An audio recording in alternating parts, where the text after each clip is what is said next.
Okay, here we are again. All right, now we are going to take a look at these metameres. As I already mentioned in a previous video, metameres are segments positioned along the spinal cord, through which runs the grand sympathetic nervous system. And then we will also make reference to the abdomen, but in the next video. Now, looking at these metameres, first of all, we have to know that there are 10 of them.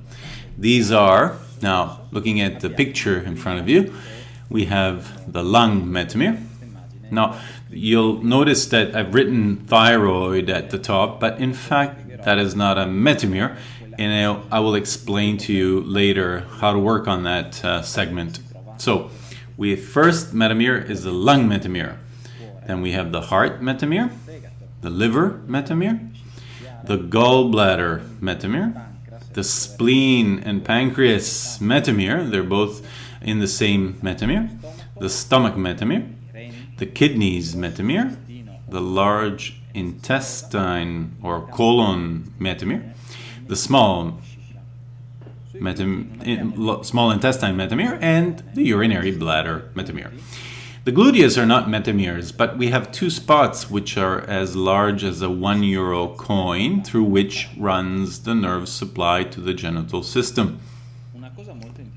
An important thing you should know is that the nerve supply, which is part of the nervous system, to these metameres is so highly developed that they actually record or register any emotion that is experienced by the nervous system. So every time we feel sadness, for example, which is a physical emotion and which the brain records, this emotion is registered in these segments. So each organ, whether it's the heart or the lung or the liver, will register a given emotion in a given mood. Our task is to alleviate this tension and thus induce relaxation in the person that we're working on and make them feel better. If we don't act upon this tension and that person keeps that tension in a given metamere, initially they will have small problems. Over time, however, it will lead to blemishes, and especially it will affect their nervous system. So it's eventually going to cause an imbalance in that person's body. So aside from, aside from which organ is connected to which metamere, it will also be very important for us to understand and to remember, and that's why I asked you before to print these images, to understand which emotion is connected to which metamere. Because if we repress an emotion, for example, that tension will be registered in the metamere, and this would lead to the formation of a paniculus, for example. Now, on a tangent, I want to explain to you what is a paniculus. A paniculus is an accumulation of fat. It's not fat due to what we eat. It's a noble fat, so it's very important fat that the body decides to retain in a given area to protect something which is more vulnerable. Many people, for example, have the bison hump or the buffalo hump, where they have a pad of fat at the base of their neck. Well, that's noble fat, and that fat protects the underlying area. Other people may have a paniculus in the lumbar region, but that's also a protective fat. But we'll go back to that later. Okay, so these metameres, now I will explain to you how to identify them, and then you will have to use the references that I'm going to give you soon.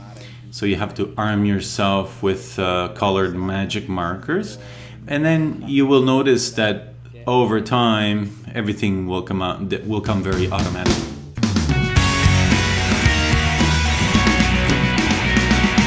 Okay, so now we have to identify the location of these metameres, the exact location.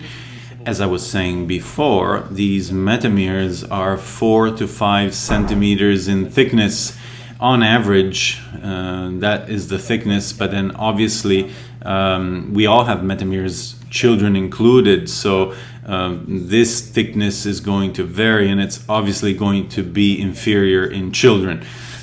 Now, to identify these metameres, we have to first draw the three main dotted lines. So the one that goes from armpit to armpit, as we did before when we tried to identify the oxygenation area. Then I suggest that you draw the dotted line from elbow to elbow, as we did before, to identify the assimilation area, and the third dotted line to identify the elimination area. In the previous in the previous video, we didn't draw that dotted line, but in fact it's very easy to find, because you just need to take as reference the top part of the natal cleft. Okay, so once we have drawn these three main dotted lines, which are the main lines, we will then subdivide the oxygenation area in three parts. So, taking the dotted line that goes from armpit to armpit, we move up about 4 to 5 centimeters, which goes from shoulder to shoulder, and there we have the heart metamere. Then immediately above that, we draw another dotted line at the base of the neck to identify the lung metamere. The dotted line above that is not necessary at this point. I'm going to dedicate a whole video just to explain that segment, because that part includes the nerve supply to the thyroid and to the head. I will use that later on and you'll see why. Okay, now once we have subdivided the oxygenation area, so the top part of the of this diagram, we will then subdivide we're going to end up with the heart metamere and the lung metamere. Now here you can see my model with the three main dotted lines. Now we're going to subdivide the oxygenation area. So we take as reference shoulder height, we draw a line here, and then we just join the two. You can't go wrong, because you just have to copy me. We all have two shoulders, and so it's impossible to go wrong. Okay, jokes apart, I'm just teasing you. Now, once you have drawn that dotted line, then you subdivide the space into two.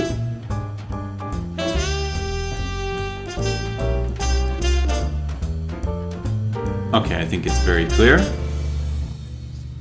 Now, just to be sure, I'm going to show you this picture. So we have the heart metamere, and then we have the lung metamere. In particular, the lung metamere includes the nerve supply that branches off from the spinal cord in both directions. Now remember, in the palpé roulé technique, always work from the spinal cord in an outward movement. Now in this video, I'm showing you the metameres. So we have the lung metamere. On the right, I have written the right metamere, and then on the left I'm going to write the left lung. So for any problems related to the lungs, you will stimulate the lung metamere. After that, we have the heart metamere. Since the heart is 1, I'm going to write it in the middle.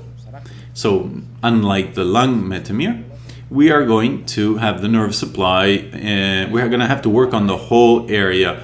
Now I'm going to identify the liver, gallbladder, spleen, pancreas, and stomach metameres. All you need to do here is to subdivide the area that you have identified, which lies between the armpit to armpit dotted line and the elbow to elbow dotted line. So you end up with 4 evenly spaced out areas. So as you can see in the video, we have the space that goes from armpit to armpit to elbow. First we divide that into 2. We have to identify 4 metameres. So you draw a dotted line here, and then you further subdivide these 2 areas into 2.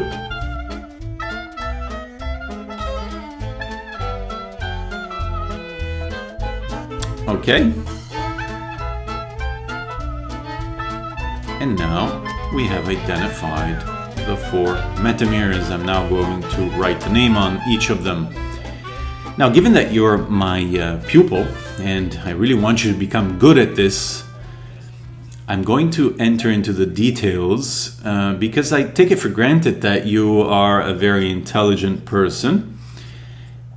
Now, I'm going to enter into a specific detail. The organs that are positioned along the right half of the body, the nerve supply that branches off from the spinal cord will be more developed on the right side.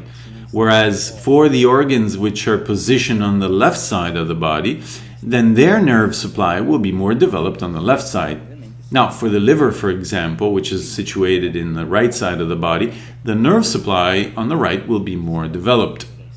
Now, we have to remember that when this happens, we have to focus, at least when we are doing massage, we have to focus on the side where the organ lies. So when I'm going to ask you to work on, for example, on the liver side or on the gallbladder, for example, you'll have to concentrate on the right side because that's where the organ is situated.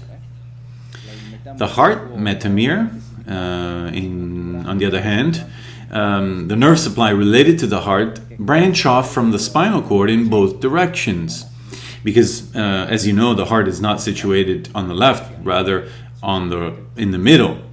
We say that the heart is on the left because the left ventricle of the heart is more developed, but in fact the heart is in the dead center of our body in a space called the mediastinum.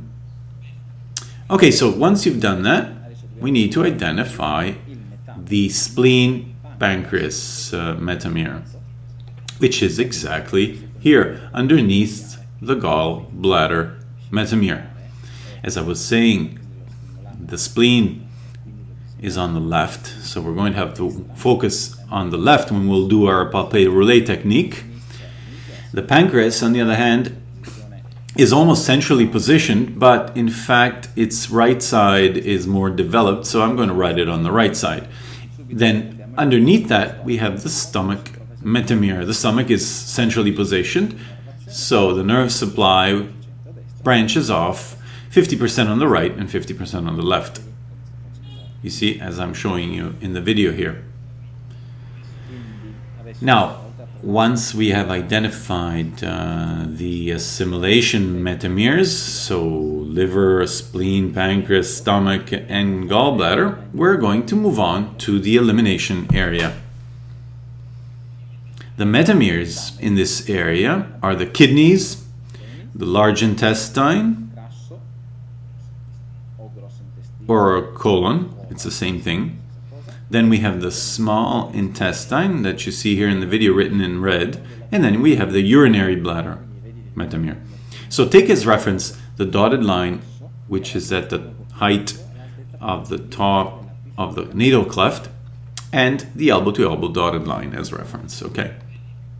You see, I'm going to draw a dotted line dividing this area into 2.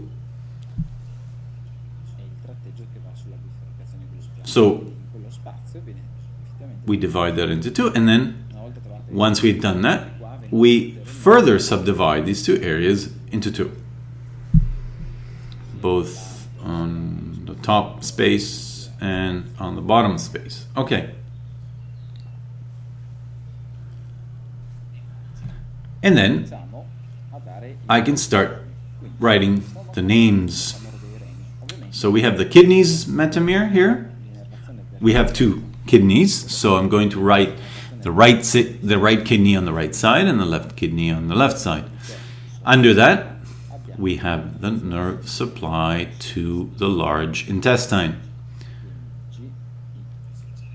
Now, the large intestine is 1, and so obviously it's positioned in the center, so I will write the name in the center. Now, we will have to work on both sides of the body. To make things a little bit more interesting here, I want to explain a small difference. I will do that later on when we need to stimulate more on the right side rather than the left side of the body. But in this video course, I'm going to explain all that. Then we have the small intestine, and then we have the bladder metamere. Okay, to save the best for last, we have the genital reflex zone. To identify this area, you only need to divide each gluteus into 4 parts, and at the dead center you'll find the genital reflex zone. Now, I am going to show you the video. This will explain it further for you. So you take the gluteus, you divide it first in this section here, and then in the other section.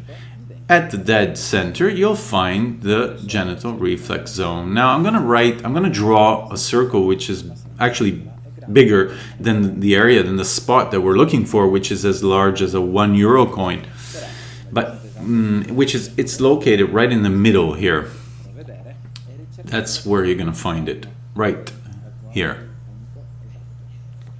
There, we're going to find the genital reflex zone.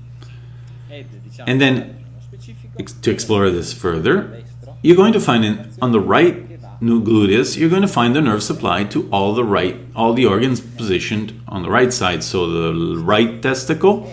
And as for the prostate, which is a centrally positioned gland, we're going to find 50% of the nerve supply to the prostate. So all the organs that are positioned, that applies to all the organs that are positioned along the median line, such as the mouth, the throat, the nose. So on the right gluteus, we find the nerve supply to all the organs positioned on the right side. So for the prostate gland, we're going to find half of the nerve supply. Now, we will have to identify this area for any problems with the right testicle, problems with the prostate, such as pain or disorders. In women, we're going to find the reflex zone to the ovaries, as far as the half side is concerned. And as regards the this organ, you'll have to work both nucleus. Now, I'm going to explain something to you immediately, so I want to clarify it now. I was saying that this technique that I'm talking about is very important when you work on the gluteus, and the results are incredible.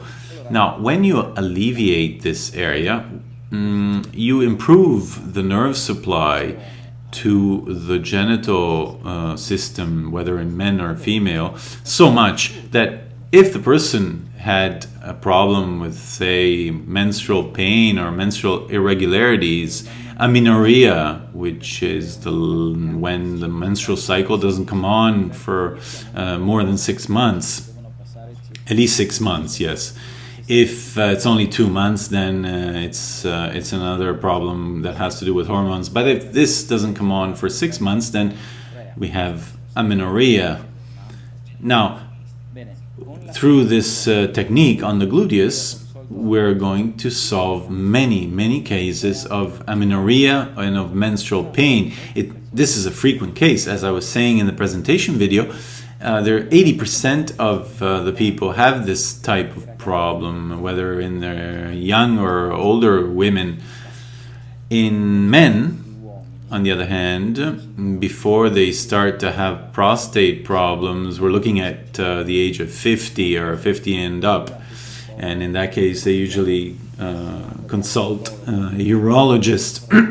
It's a figure, the urologist, that has yet not been totally accepted. But anyway, men usually consult a urologist when they're about 50, whereas women start going to the gynecologist much before that. So by stimulating this area, the men will be able to solve many problems connected to the prostate, unless it is so severe that the only thing you can do is operate. But for those men, and many of them, who complain that they have to wake up in the night and go to the toilet to urinate, this is not because they've drunk too much, even though this obviously makes it all worse, but because the prostate gland, which is a sort of valve, is not longer working properly. It cannot close their urethra, which is a gland, and they cannot control urinating. So you will improve the nerve supply by working on the gluteus, and you will be able to considerably improve this problem. And men who went to the toilet 4 to 5 times, eventually they will start to decrease this frequency, and eventually they will even be able to solve this problem. Another problem in men is premature ejaculation. That's because the tension in the gluteus is so high that it affects the internal organs, such as the testicles, which causes a hypersensitivity. Now, if we alleviate this tension in the nerve supply, we will improve the sensibility, the hypersensibility in the penis, and so we will be able to eventually improve, if not eliminate, the problem of premature ejaculation. But anyway, you will notice that by working on the gluteus on men, and remember, these are quite delicate topics, so try to use your tact when you approach these topics. But you'll notice, or what you notice, you can always mention to them. You can say, listen, I have alleviated the tension in your gluteus. You will notice that your sexual performance is going to improve. But again, if you're not very familiar with the person, I don't think it would try to avoid these topics. Okay, now I'm going to show you how to massage the gluteus area. Well, something I wanted to add in this respect, which is very important, is that using this technique on this nerve supply, you will immediately improve the sex drive in the person. I know that some people may be laughing under their breath when I say this, but it's true. And believe me, when you will do this and when you will explain it to them, you will probably get the same reaction from your customers. So anyway, we're going to increase the sex drive in both men and women. More specifically, in men, we're also going to increase duration, because we're going to improve, we're going to alleviate this hypersensitivity. And through this same technique, we're going to improve the the blood supply to the cavernous bodies which are located in the penis, and therefore we're also going to increase the size of the male member of the male sex. So women will have more lubrication, on the other hand, and they will also be able to increase their sexual desire or their sexual pleasure. When the gluteus are tense, this affects the organs. Now, if we relieve this tension, if we don't release this tension, it will be more difficult to reach an orgasm. The same tension in men hyper excites the sex glands, so it causes too much sensitivity, and this in turn is going to cause premature ejaculation, and to bring this to an excess, it will also cause impotence, which is not a mechanical impotence, but for the most part it's a psychological impotence, like the fear not to be able to perform, the fear to be rejected, or not to leave a good impression. Now, in conclusion, and so far we've talked about the physical aspects of what happens when we stimulate the gluteus. Now, notice in this video I am working from the outside inwards, as opposed to what we were doing before on the spinal cord, where we were working from the spinal cord outwards. This is because the client will feel will have this closing feeling, whereas if we did the opposite, this would embarrass the person and they would probably be too tense. Now, this stimulation in the gluteus area is also a hormonal stimulation. These hormones that are secreted into circulation are strong natural antidepressants. So for people who are particularly gloomy or depressed, they will feel much better after this massage, and their desire to live will increase. So aside from the sexual aspect, people will feel more energetic. They will feel much better because we have, thanks to this technique, we have released these hormones into the circulation. So do this. Usually it can be quite painful, but again, the results will be immediate. They will be also at psychological level, and the person will be very happy. You can tell them about these collateral effects. Tell them that again, they're going to have this technique will have these results. But again, remember, try to be professional when you do this. Don't joke about it. You will see that the results will be quite immediate, and your work will be considered, will be valued for that. Okay, so now we're going to look at each metamere one by one. I will explain to you when to do them, how to do this technique, and so on. Okay, let's move on to the next video now.